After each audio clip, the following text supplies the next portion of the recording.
सासू माँ धोखा देना आपसे ही सीखा है। मम्मी जी, मेरे चाचा की लड़की की शादी है और मैं चाहती हूँ आप मुझे कुछ गहने पहनने को दे दीजिए। कौन से गहने बहू? सविता जी चश्मे को आँख पर चढ़ाते हुए बोली। जी, जो आपने फेरों के समय मुझे गले का सेट, चैन, अंगूठी, बाजूबंद, पायल चढ़ावे में चढ़ाए थे वही वाले मांग रही हूँ। वो तो तुम्हारे ससुर जी ने लॉकर में रख दिए। हाँ तो 1-2 दिन में मंगवा लीजिए। शादी को अभी 10 दिन बाकी है। मुश्किल है बहू, तुम्हारे ससुर जी बैंक के चक्कर काटे क्योंकि उनकी उम्र हो गई है। आने जाने में तकलीफ़ होती है। बैंक में उन्हें इंतज़ार करना भारी लगता है और फिर इतना महंगा जेवर घर लाना सुरक्षा की दृष्टि से भी ठीक नहीं है। इसलिए तुम राजकोट की ज्वेलरी क्यों नहीं पहन लेती? मेरे पास काफ़ी है, तुम चाहो तो कुछ भी चुन लो। अपने गहनों के डिब्बों की तरफ हाथ का इशारा करते हुए बोली। नहीं मम्मी जी, मुझे तो अपने ही गहने पहनने हैं। आपने कितने शौक से चढ़ाए थे, उन पर मेरा हक है। ऐसा कीजिएगा, अभी मंगवा दीजिए, फिर मैं अपने नाम से लॉकर ले लूँगी और उन्हें संभाल कर रखूँगी ताकि पापा जी को कोई तकलीफ़ ना हो। नंदिनी बहू, मान गए तुम्हें। मायके से तुम्हें शगुन के 11 रुपये मिले नहीं और हमारे सामने खड़े होकर हक की बातें करती हो। तुम कान खोल कर सुन लो, वो गहने सिर्फ दिखावे के थे। एक बार दिखाया, अब कभी दूसरी बार तुम्हें देखने को नहीं मिलेगा। पहनना तो बहुत दूर की बात है। इसीलिए ख्याली पुलाव बनाना छोड़ दो। वैसे भी वो मेरे गहने थे, पॉलिश करवा कर दिखावे में चढ़ाए थे जो वापस ले लिए। मैं तुम्हें इशारों में समझाना चाहती थी मगर तुम हो कि मानती ही नहीं, इसीलिए सच्चाई बता रही हूँ। अब जाओ अपना काम करो, सविता जी ने चिड़चिड़ाते हुए कहा। नंदिनी और सौरभ की शादी को अभी 3 महीने हुए हैं। नंदिनी अपनी चचेरी बहन की शादी में जाने के लिए गहने मांग रही है मगर सविता जी का जवाब सुन उसके होश उड़ गए। इतना बड़ा धोखा? ऐसे धोखेबाज लोगों से मेरा सामना होगा मुझे पता नहीं था। नंदिनी कमरे से बाहर जाते हुए सोच रही थी।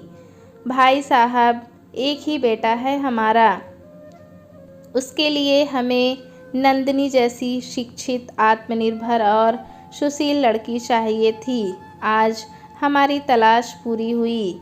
हमें दहेज में 1 रुपया भी नहीं चाहिए। किशोरी लाल जी की छोटी सी किराने की दुकान थी। आय का साधन रोज़ खाने कमाने वाला ही था। जब 3 बेटियों के पिता के पास सौरभ जैसे नौकरी पेशा लड़के का रिश्ता आया तो उन्होंने अपनी बड़ी बेटी नंदिनी का विवाह करने में देर न लगाई। वैसे भी नौकरी करते करते नंदिनी 30 की हो गई थी। बाकी 2 लड़कियों को भी ब्याहना था तो देर करने का सवाल ही पैदा नहीं होता। इसीलिए उन्होंने झट मंगनी पट ब्याह कर दिया।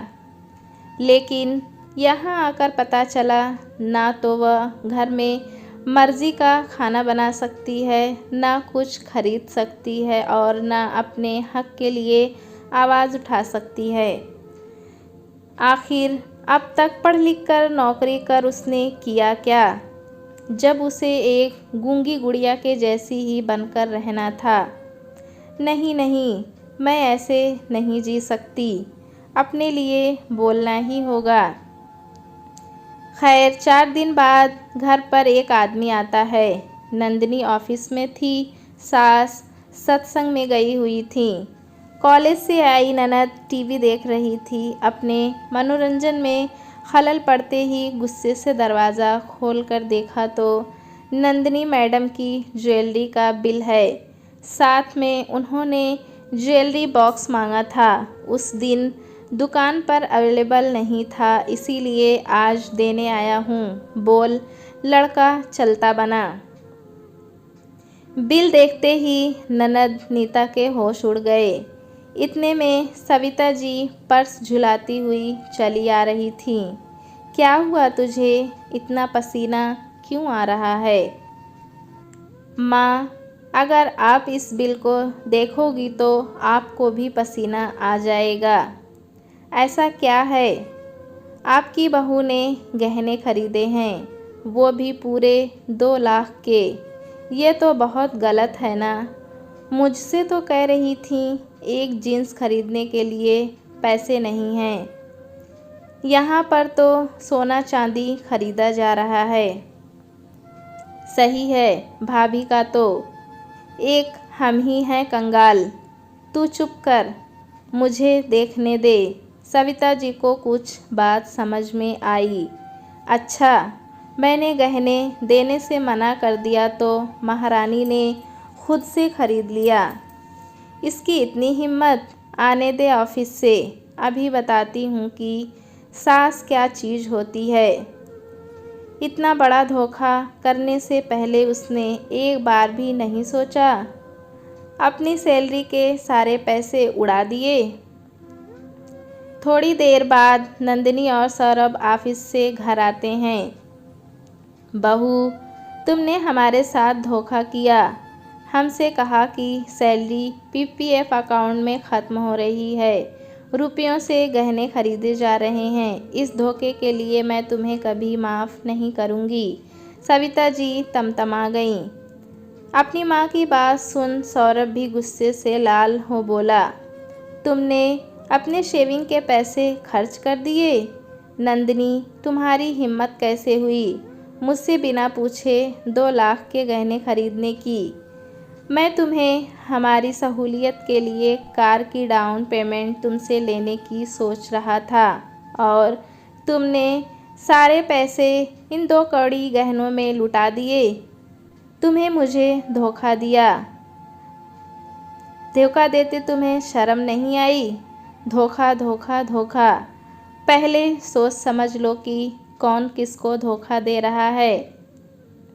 और अगर सच में मैंने धोखा दिया भी है तो सासू माँ धोखा देना आपसे ही सीखा है।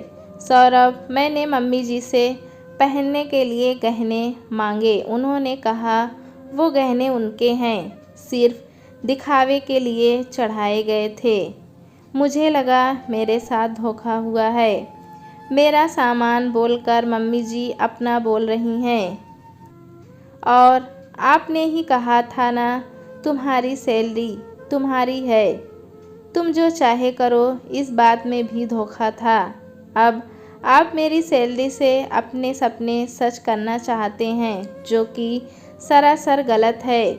मेरे पैसों पर मेरा हक है तो मैंने उन्हें अपने सपने पूरे करने के लिए खर्च कर दिए।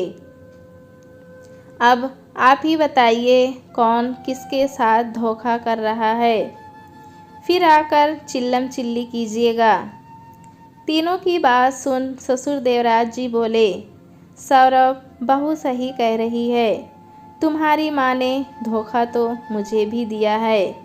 इसने मुझसे पैसा तो बहू के गहने बनवाने के लिए ही लिया था और गहने बने भी, मगर उन्हें अपना नाम लेकर लॉकर में रख दिए। और तुम्हें तो अपनी पत्नी की ख्वाहिशों को आगे बढ़कर पूरा करना चाहिए था, मगर तुम तो अपने ही सपने संजोने लगे।